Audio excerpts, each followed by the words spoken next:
اللهم صل صلاة كاملة وسلم سلاما تاما على سيدنا محمد الذي تنهل به العقد وتنفرج به الغرب وتقضى بالهوائج وتنال بالغيب وحسن الخاتم ويستصغى الغمام بوجهه الكريم وعلى آله وصحبه في كل لمحة ونفس بعدد كل معلوم لك.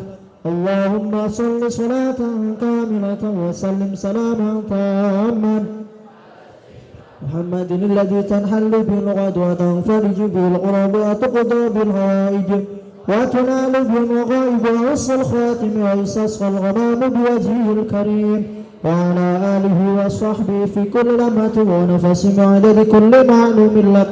Assalamualaikum warahmatullahi wabarakatuh.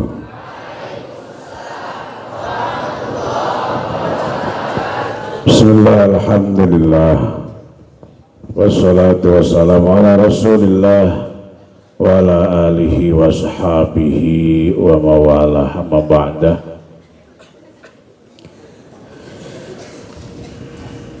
Wa taubatu laysat kama yadunnu al-ba'du bayyakula ana taibun la.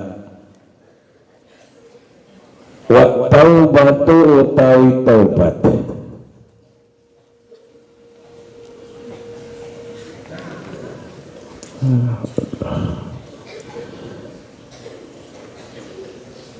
iku hiya utawi at-taubat iku nandenon ketun alama ing atase barang silai mafata kang pot apa wama bayane mafata min wandin nyatane dosa cepet kuwi cepet wal azmu lan nejo ala adamil audati ngatasi ora anane baleni ilaihi marang dhanbin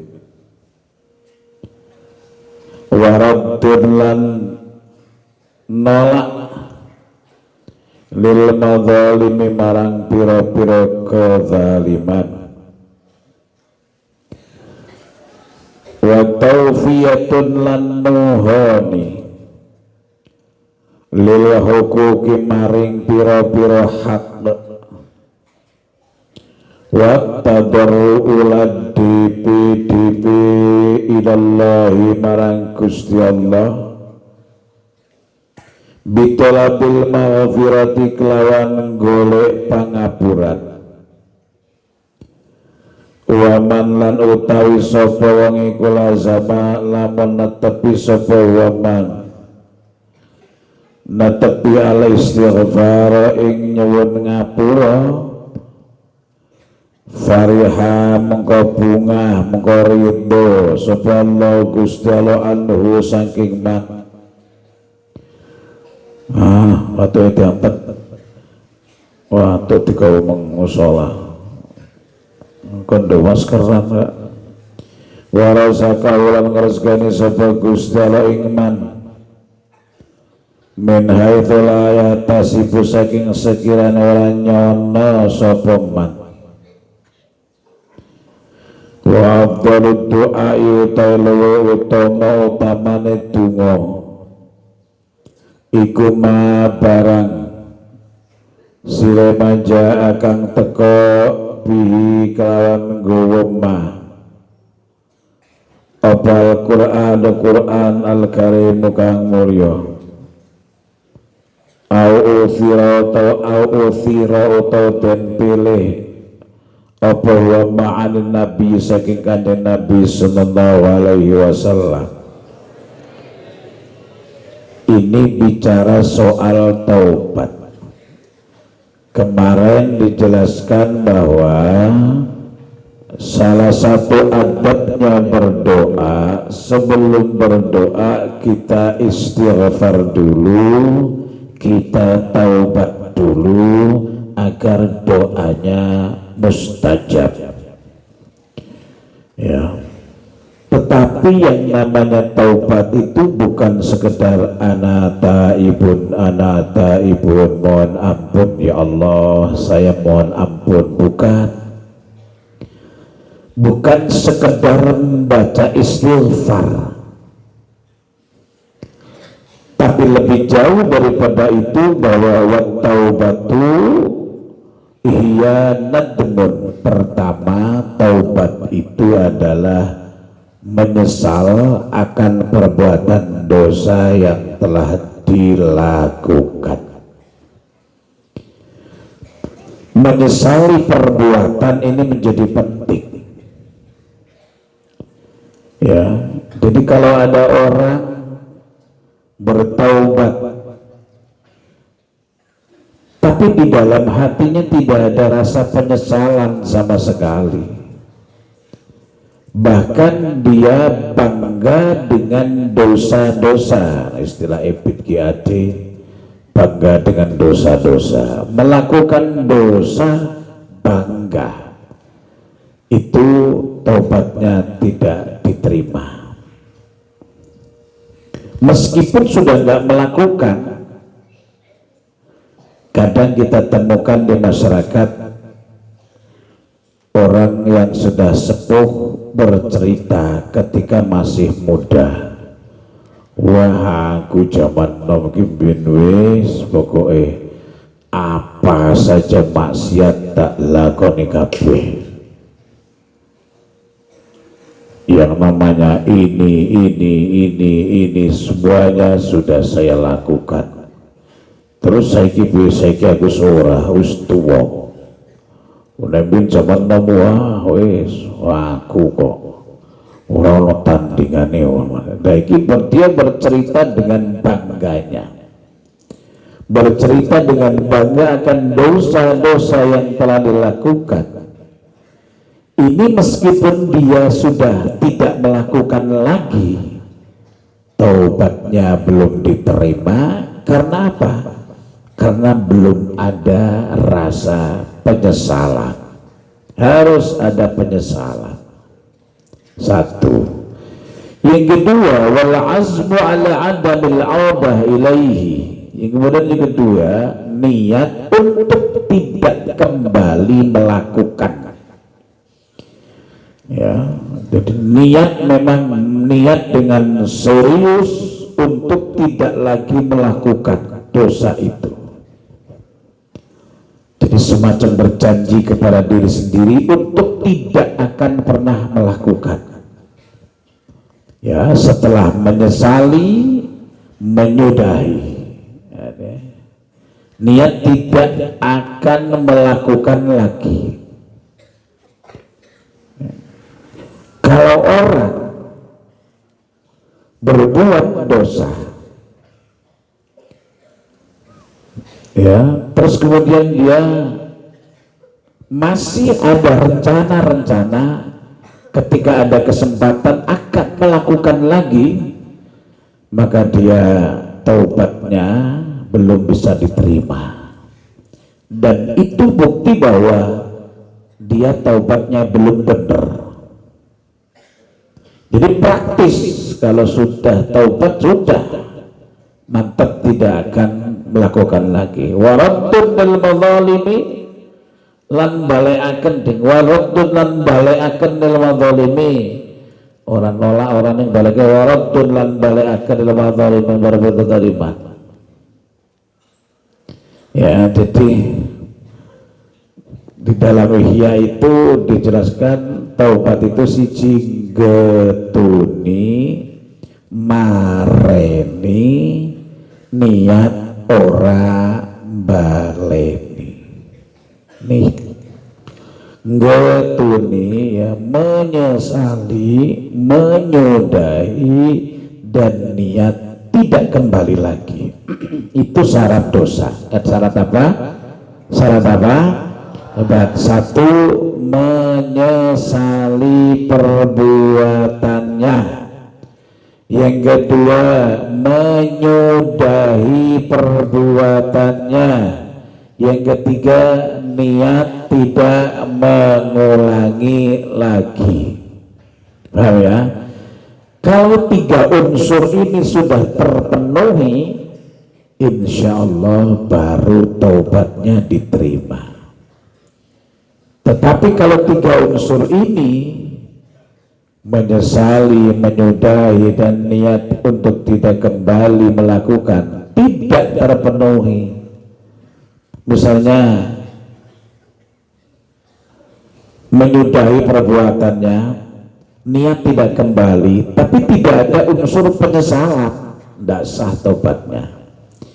Ada unsur penyesalan, tapi rencana akan kembali melakukan lagi, belum sah taubatnya. Itu harus lengkap, menyesali, menyudahi, dan niat tidak mengulangi lagi. Itu syarat taubat. Tiga hal ini, tiga unsur ini harus dilakukan.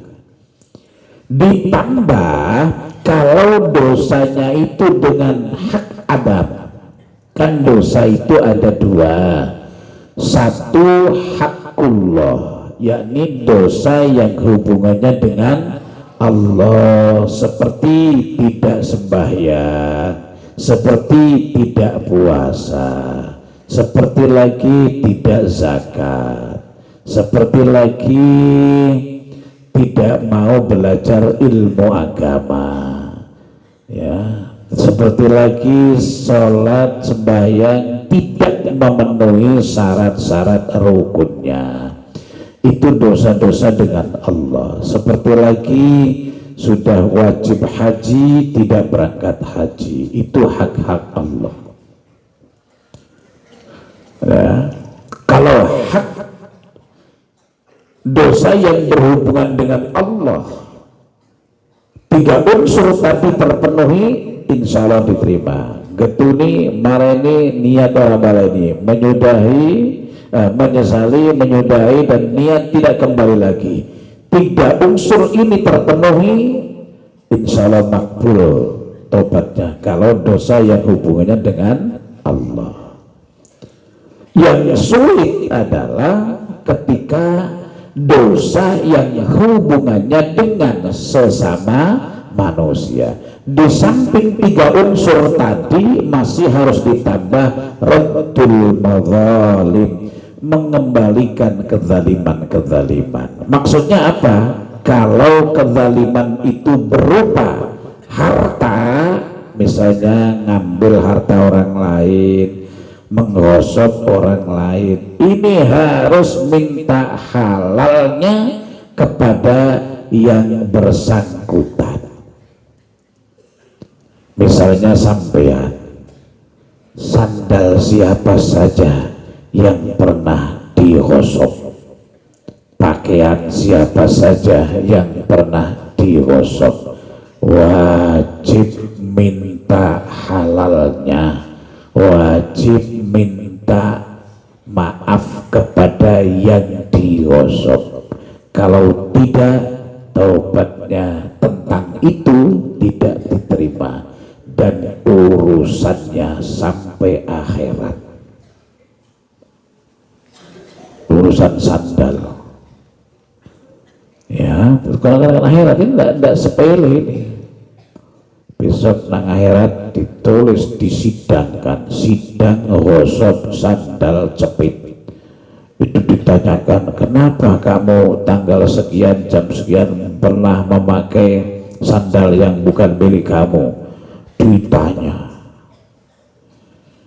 Itu kalau dosa yang hubungannya dengan sesama manusia harus minta maaf, minta halalnya kepada yang bersangkutan.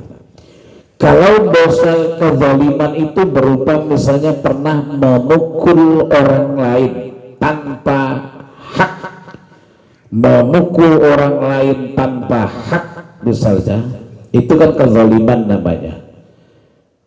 Ini dosanya di samping tiga unsur di depan tadi masih harus ditambah minta maaf kepada yang pernah dipukul.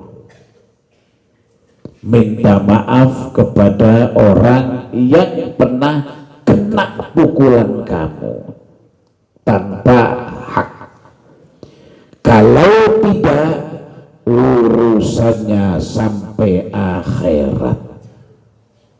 Inilah yang namanya dosa dengan sesama manusia.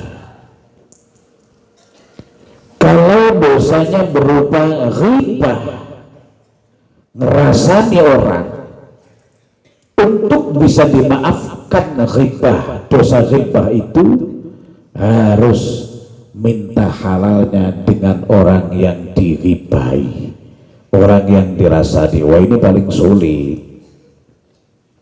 Kalau tidak, urusannya sampai akhirat. Besok pahalanya dikorting, diberikan kepada orang-orang yang diribai. Pahala ibadahnya dikorting, diberikan kepada orang yang dirasani. Lah kalau kehabisan pahala gimana? Ganti dosanya orang yang dirasani diberikan kepada yang ngerasani. Dosanya orang yang dirasani diberikan kepada orang yang ngerasani. Itu begitu akhirat itu nanti. Lah kalau orang suka ngerasani tapi juga biasa dirasani, itu gimana? Ya tinggal hitung-hitungan. Banyak ngerasani ne opo ukeh leh dirasani. Nek ukeh leh ngerasani bangkrut, tapi nek ukeh leh dirasani itu tambahan. Itu hitung-hitungan jeli betul lebih malaikat. Ya, maka harus hati-hati. Wa tawfiyatun lil hukuk lan nuhoni pira-pira kewajiban. Ya, cara taubat kalau dosa dengan sesama manusia itu di samping 3 unsur di depan tadi, di samping mengembalikan mazalim, masih harus melakukan apa yang menjadi kewajiban-kewajiban. Contoh, orang tua kamu kewajiban bayar karo pondok tentang dana bulanan. Lah kok ora bayar beleng, tuntutane tekan akhirat. Jangan sembarangan. Umpamane ya kowe saben bulan sudah dikasih makan, sudah dikasih makan, dikasih uang jajan, tapi wong tuamu kok orang bayar, padahal kewajibannya termasuk orang yang membayar. Ini urusannya sampai akhirat, tidak sembarang ini. Ya, mulai wong tua kamu itu dikasih tahu, ya, tidak sembarang. Terus kemudian wattadarru'u ilallahi bitalabil maghfirah, ditambah DP karo Gusti Allah nyuwun pangapuran. Oh, kalau begitu waman lazimal istighfar farihallahu anhu, barang siapa yang melazimkan, mendawamkan istighfar, mendawamkan taubat dengan benar, Allah itu bahagia, Allah ridho. Nah ini kalau sudah ridho Allah itu, baru kita berdoa, doanya mustajab karena Allah sudah ridho. Ya, tapi kalau Allah belum ridho, misalnya karena banyak dosa, ya belum diberi apa yang diminta. Kemudian kadang orang bertanya, tapi Pak niko wong-wong sing ora tahu sholat dene suge-suge, wong sing ora tahu sembahyang suge-suge, kadang dukun-dukun sing ora genah ya suge, iki kepiye? Oh, itu pemberian oleh Allah, dudu anugerah, dudu rahmat, tapi iku apa jenengane? istidrat. Napa? Istidrat. Istidrat itu apa? Penglulu, dilulu karo Gusti Allah, dijual kawasan gawe sok nerakane cero dhewe. Orang paling menakutkan Gusti dilulu karo Gusti Allah itu. Ya, semoga-moga sampean kabeh itu peduli betul ya untuk introspeksi setiap saat. Apa sih kesalahanku hari ini? Ditaubati, kuwi nek ndonga mati. Al-Fatihah. Alhamdulillah.